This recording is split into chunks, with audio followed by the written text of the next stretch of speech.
Thanks for being with us. You know, tears filled the eyes of Maya Kowalski as photos of her family and her mother were shown to a jury in Sarasota County today.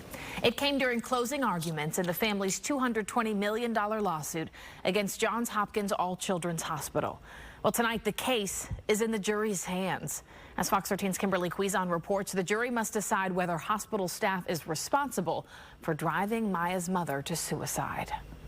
The Kowalski family sat close together, listening to an emotional closing in a case they've waited 5 years for a resolution. It was a totally dysfunctional organization, and the Kowalskis paid the price. At the age of 10, Maya was rushed to Johns Hopkins All Children's Hospital after a flare-up of complex regional pain syndrome.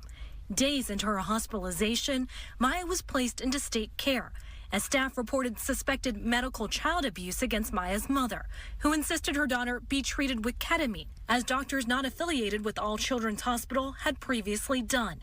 87 days after being separated from her daughter, Beata took her own life.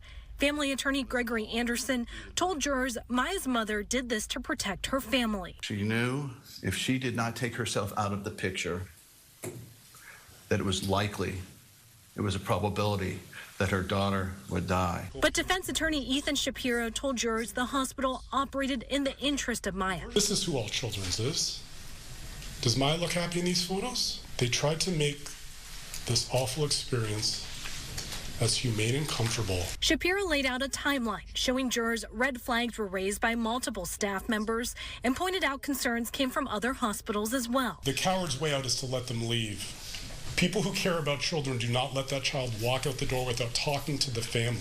But attorneys for the Kowalski family pointed out all was not well with the St. Petersburg Hospital, with a culture of retaliation and retribution for staff members who raised concerns. False imprisonment, battery, and medical negligence are just 3 of 7 claims jurors will rule on. If any of these 3 had an opportunity to pay $100 for an hour with their mom or their wife, they would do it. No one knows yet what the jury will decide, but today's closing arguments brought some of them to tears. In Venice, Kimberly Quizon, Fox 13 News. Well, the jury has been deliberating for the last 4 hours. They've come back with 2 juror questions. The judge said earlier that they could go as long as they'd like tonight.